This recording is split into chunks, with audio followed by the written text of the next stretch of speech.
Emergency में पिछली सरकार में 10 साल ये कैबिनेट में थे खड़गे जी, क्या हुआ था? प्रधानमंत्री संवैधानिक पद है, प्रधानमंत्री के पद के ऊपर एनएसी बैठ जाना, ये कौन से संविधान में से लाए थे व्यवस्था? किस संविधान में से बनाया था आप लोगों ने? आपने देश के प्रधानमंत्री पद की गरिमा को चकनाचूर कर दिया था और रिमोट पायलट बनकर के आप उसके माथे पर बैठ गए थे। कौन सा संविधान आपको अनुमति देता है? आदरणीय सभापति जी, जरा ये बताएं हमको, वो कौन सा संविधान है जो एक सांसद को कैबिनेट के निर्णय को सार्वजनिक रूप से फाड़ देने का हक दे देता है? वो कौन सा संविधान था? किस हैसियत से फाड़ा गया था? आदरणीय सभापति जी, हमारे देश में लिखित रूप में प्रोटोकॉल की व्यवस्था है। राष्ट्रपति, उपराष्ट्रपति, प्रधानमंत्री, स्पीकर सब कैसे कहां होते हैं?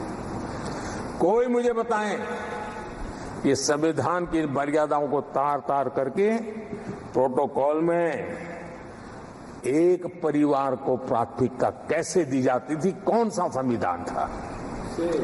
संवैधानिक पदों पर बैठे हुए लोगों बाद में, एक परिवार के लोग पहले। कौन सा संविधान की मर्यादा रखी थी आपने? और आज संविधान की बातें करते हैं, संविधान लहराते हैं, जय संविधान कहते हैं। अरे आप लोग तो India is Indira, Indira is India के नारे लगा करके जिए हो। आपको संविधान की कोई आदर भाव कभी व्यक्त कर नहीं पाए हो। आदरणीय सभापति जी, मैं बहुत गंभीरता से कह रहा हूं कि देश में कांग्रेस संविधान की सबसे बड़ी विरोधी है। उसके जहन में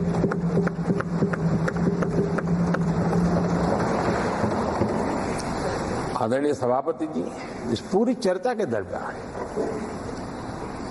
उनको 200-500 साल की बातें करने का तो हक है, लेकिन इमरजेंसी की बात निकली तो वो तो बहुत पुराना हो गया। तो आपके पाप पुराने हो जाते हैं तो खत्म हो जाते हैं क्या? आदरणीय सभापति जी, इस हाउस में कोशिश की गई संविधान की बात करना, लेकिन इमरजेंसी को कभी भी आने नहीं देना। ये चर्चा करने का अनुभव है, लेकिन ये देश, इनके साथ जो लोग बैठे हैं उसमें भी बहुत लोग हैं जो इमरजेंसी के भुक्तभोगी रहे हैं, लेकिन उनकी कुछ मजबूरियां होगी कि आज उनके साथ उन्होंने बैठना पसंद किया है। मतलब अवसरवादिता का ये दूसरा नाम है। संविधान के प्रति समर्पण का भाव होता तो ऐसा नहीं करते। आदरणीय सभापति जी, आपातकाल सिर्फ एक राजनीतिक संकट नहीं था, लोकतंत्र संविधान के साथ साथ ये बहुत बड़ा मानवीय संकट भी था। अनेक लोगों को टॉर्चर किया गया था, अनेक लोग जेल में मृत्यु को शरण हुए थे। जयप्रकाश नारायण जी की स्थिति इतनी खराब हुई कि बाहर आकर के वो कभी ठीक नहीं हो पाए। ये हाल उन्होंने कर दिया था। और प्रताड़ना सिर्फ राजनेताओं की नहीं, आम आदमी को भी नहीं छोड़ा गया था, सामान्य आदमी को भी नहीं। और इनका इतने सारे जुल्म, उसमें इनके लोग भी थे अंदर, उनके साथ भी ये जुल्म हुआ। लेकिन आज भूल, आदरणीय सभापति, वो दिन ऐसे थे कि जो कुछ लोग घर से निकले कभी घर लौट करके वापिस नहीं आए और पता तक नहीं चला उनका शरीर कहाँ गया। यहां तक की घटनाएं घटी थी। आदरणीय सभापति जी, ये बहुत सी पार्टियां जो उनके साथ बैठी हैं, वो अल्पसंख्यकों की आवाज होने का जरा दावा करते और बड़े ज्यादा चिल्ला करके बोलते हैं। क्या कोई मुजफ्फरनगर और तुर्कमान गेट, वहां अल्पसंख्यकों के साथ इमरजेंसी में क्या हुआ था, जरा याद करने की हिम्मत करते हैं क्या? बोलने की हिम्मत करते हैं क्या? आदरणीय सभापति जी, और ये कांग्रेस को क्लीन चिट दे रहे हैं। कैसे देश उनको माफ करेगा? ये शर्मनाक है कि ऐसी तानाशाही को भी आज सही कहने वाले लोग हाथ में संविधान की प्रत लेकर के अपने काले कारनामों को छुपाने की कोशिश कर रहे हैं।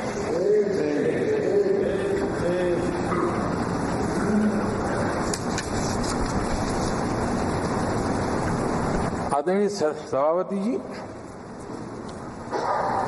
उस समय कई अलग छोटे छोटे राजनीतिक दल थे, ये इमरजेंसी के खिलाफ लड़ाई के मैदान में उतरे थे और धीरे धीरे उन्होंने अपनी जमीन बनाई थी।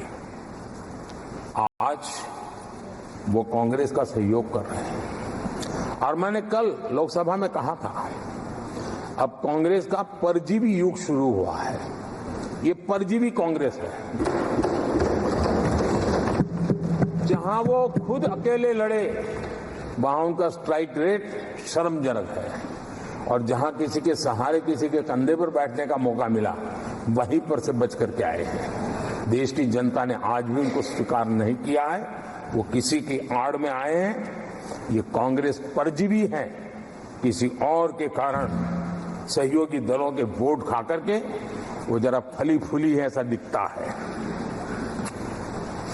और कांग्रेस का परजीवी होने का कारण उनके अपने कारनामों से है।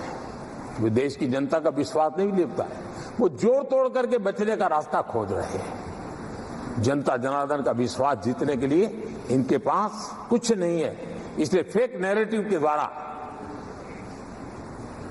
फेक वीडियो के द्वारा देश को भ्रमित करके, गुमराह करके अपने कारनामे करने की आदत है। आदरणीय सभापति जी, इस सदन में, ये उच्च सदन है,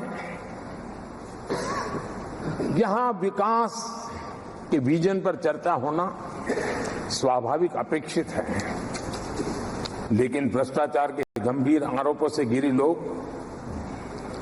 ये कांग्रेस वाले भ्रष्टाचारी बचाओ आंदोलन चलाने लग गए हैं बेशर्मी के साथ।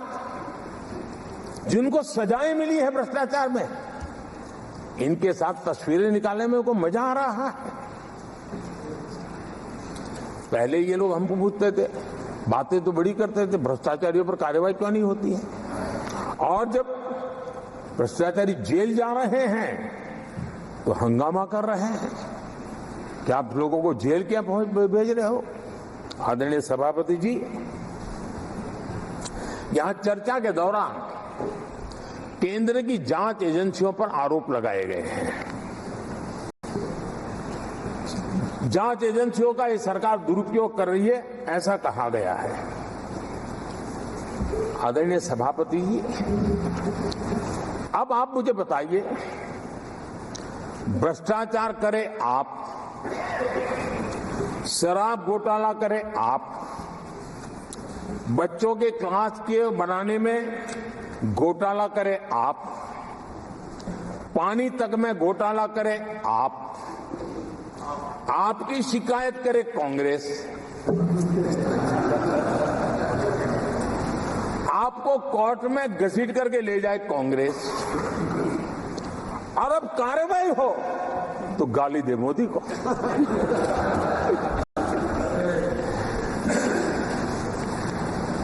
और अब आपस में जरा साथी बन गए हैं लोग, और हिम्मत है तो सदन में खड़े होकर के जवाब मांगो।